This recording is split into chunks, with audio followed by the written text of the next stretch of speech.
It's my feel-good breakfast show. Call us on your cell phone. Culinary Hotline Bling. That can Hey, only welcome mean back. one It's your thing. Feel Good Breakfast Show, Expresso right here on SABC3. It's a Wednesday, which means it's time for the Culinary Hotline Bling. Ting, ting, ting. Yes, let's get in there. Anel Potgieter and the lovely Jenny Morris joining us. Give them a round of applause, everyone. Come on, our leading ladies. So good to have you guys back. Thank you very much. So hopefully we can solve some cooking conundrums this morning. I see you got little bits and pieces going on here. So let's get straight into it. The first question we had on Facebook from Anthea Yumat, who says, what makes the top of a jelly tart? What makes the top of a jelly tart? What makes the top of a jelly tart? You know, it's quite a confusing question because if I was making a fruit tart, then I would glaze it with a gelatine, you know, just to give it that flavour with some berry fruits or whatever. Or you could make a jelly custard and tennis biscuit tart. Right. You know, like a 3-layered thing. So Yeah, and then I think I mentioned it last time as well. When I make a cheesecake and I want a jelly layer on it, I think that's I what just mix real jelly powder with hot water, but not like half the quantity of water. And then you let it cool, and then you pour it over, and it forms So a it beautiful sets. jelly layer, and Yes. it sets. Yeah. Right. But real fruit jellies are lovely. Yes, If okay. you've got the time. If you got The time. it doesn't sound like a favorite thing to make. No, I do when I've got the time. But you don't have the time. Okay, cool. Well, I hope that helped you out, Anthea. We also had a question from Salona Govender via Twitter. Says, hi, Salona. Thank you very much for your question. Says, my family loves stew. What's the easiest, yummiest dumpling recipe? Well, I grew up with dumplings and our stews. And there's a couple of various ways you can make it. You can either use yeast or you could use baking powder. Baking powder wants cook far quicker, and that is really, really quick. If you do the yeast version, you have to rise it and treat it like bread. So I do the quick way. I use some either self-raising flour and I snip herbs into it and chives and that Make it kind nice of thing. flavourful, yeah. Beautiful, flavourful. Sometimes instead of water, I use a little bit of buttermilk. And you just stick it on and you don't open that lid. That's very important. I've heard Yes. that. When it comes to dumpling, Yes. you put it in, you close the lid, Yes. stand back. Yes, And it's absolutely. not a tune, what is the English term It for gets tight. tight? Yeah, Yes. it's like It's tight, yeah. And what I also do is I replace half of the flour with some milli meal. I do that as well. It's nice. And it's also nice with a bit of parmesan Yes. or like a strong cheese in it. If you're making a tomato stew, the Parmesan version is lovely. I was saying to Anel while we were having a little bit of makeup that I eat pap twice a week and I do half and half. Yeah. Oh, there we half go. flour, half mealie Yeah. meal. It's delicious. All right. Well, I hope that answered your question. Thank you very much, Salona. Now, if you want to call us with a cooking conundrum question, if you have an issue in the kitchen, 021-430-9881, that's where you can call us live. But we do have a caller on the line, Lizette from Pretoria. Hello, Lizette. Morning, Monet. How are you guys? Good, thank you. How are you doing this morning? I'm very well, thank you. I just have a question. Yes. My question is, I have 3 potatoes and corned beef. What can I do with those 2? Okay. So if you have some potatoes, some corned beef. Yeah. I would make like a rosti with it, like a potato rosti with the corned beef inside. So what I'll do, I'll fry some onions. I'll put some cumin and garlic into the onions to give it some flavor.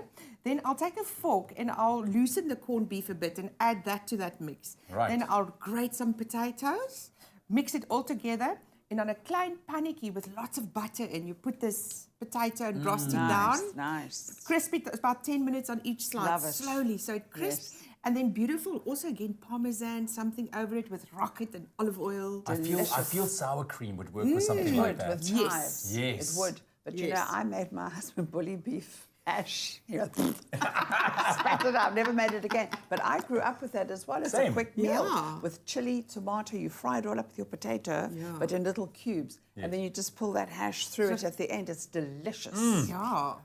Lizette, I hope that answered your question. After that, funny, I'm hungry now. I love it. Listen, we have another caller on the line. Andre from Kreersdorp. Andre, good morning. Andre?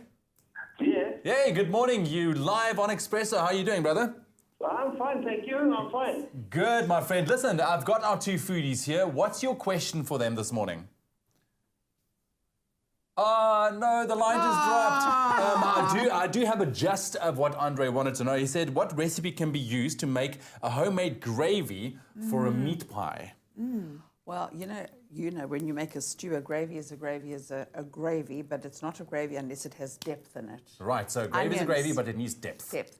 For me, if I'm making homemade, onions, garlic, the mirepoix, onions, garlic, Celery. celery and carrots, Yeah. and bones. You get a couple of bones whenever you go shopping, and you start it off like a stew. Well, I certainly do Yeah. that. When I add the flour, I let it get brown because normally a gravy is brown. Depends. It's a blonde or it's a brunette or it's a dirty one. You know, a Cajun. A Which one do Cajun you is a prefer? dirty. I The prefer dirty the one. brunette. No, the brunette one. Okay.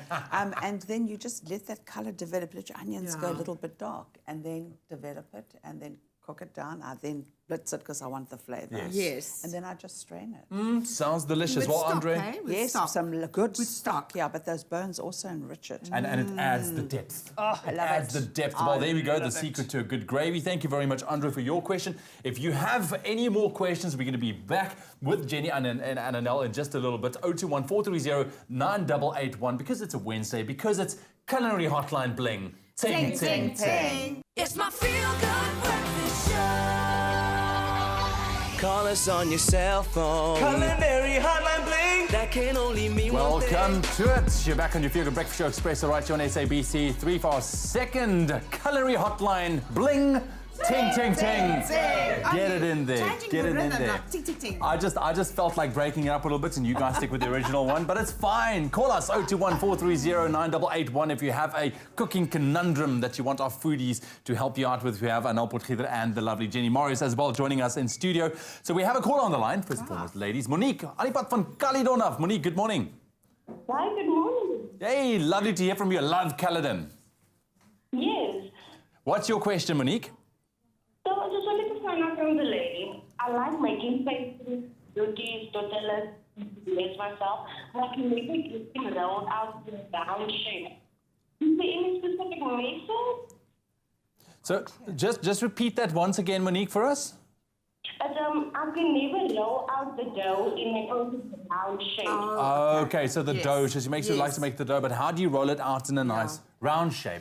I think start with a small bowl, a round bowl, because it's a small, it's a roti or something, so it's a small thing. Yeah. And then when you roll to the different sides and move it, turn it around and move. Okay. It's never going to be perfectly round, but that is Yeah. that's what makes It's it beautiful, homemade, But just move it around, the dough itself, and roll verskillende kante toe. And of course, I'm sure a little practice, it'll take Yeah. some practice, but eventually you'll get it. Yeah. So but the trick is in the middle, start rolling it, turn it. Turn.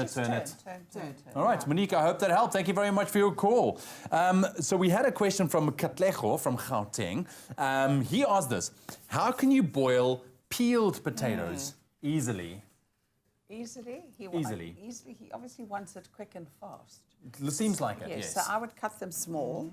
And remember, anything that grows under the ground goes into cold water. Right. If it's above the ground, you can start it off in hot water. I never knew that. Yes, indeed. Right. And by putting it in cold water, it allows the gluten a chance. Otherwise, you're going to end up with a slimy, glassy potato if he puts it into boiling hot water. Some people do it. Yeah. But you need that gluten to develop. You need that Yes. sticky.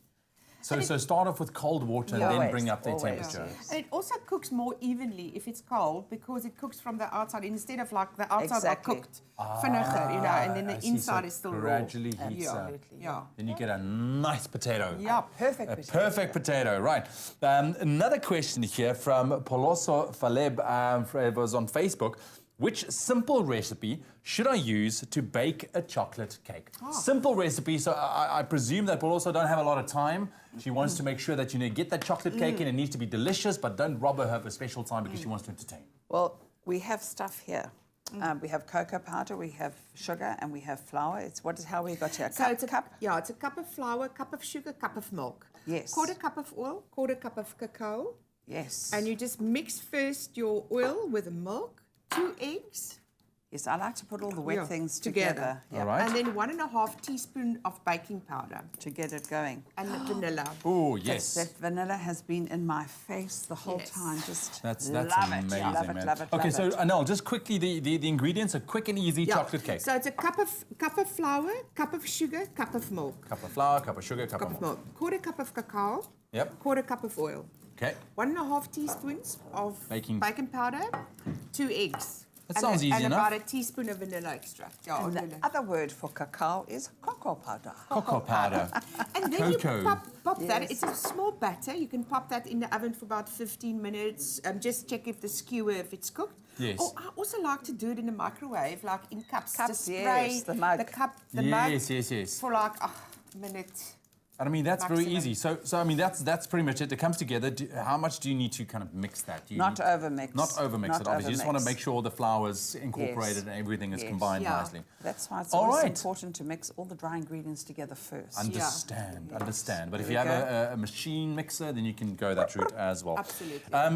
If you still want to call us, you can do so. Our lines are open, 0214309881. We got a few minutes left with our two lovely leading ladies. We had an anonymous caller last week, right? Saying this: how do you make custard without burning it? I think this is a fairly common question that a lot of Yeah. people get because Is it from a bucky or is it from fresh eggs? right. So how do we go about that then? You must always remember that a custard is milk and eggs. Yes. So milk tends to stick at the bottom of the Scorches very scorches quickly, quickly. So make sure your heat is on medium heat, more slow to medium heat, and bring your milk to boil. You whisk your eggs and your sugar together, and then you pour the milk slowly in it, Yeah, it's and then tempering. back into the pan or in your pot. And then you mustn't leave it. Don't go and watch Yeah. your favorite soapy, Bold and the Beautiful, Noble Act. You have to stay with that pot, and a wooden spoon works very well. Yes. And to Keep stirring. Keep stirring, and the heat will then spread as well. Yeah, And because also- it becomes thicker. And also, eggs cook in minutes. Yeah. It's basically just killing anything in that egg that's going to make you ill. Mo, let's not go there. It's So custard just- we're talking about here. No, but seriously, it's Yeah. raw egg. Yes. Yeah. So it's basically just getting that egg cooked and then your custard's ready. Yeah, it doesn't have to stand there for a long time till it's thickened. Yes, as thick as you want it. Yeah. And then you let it cool down. It's going to thicken some more, and then you then have you eat it. And then you eat Yes. it, and And then then you you lay eat it. into it, not burnt. Ladies, thank you very, very much for joining us this morning. Always a pleasure hanging out with you guys. That's your culinary hotline bling, ting, ting, ting, for your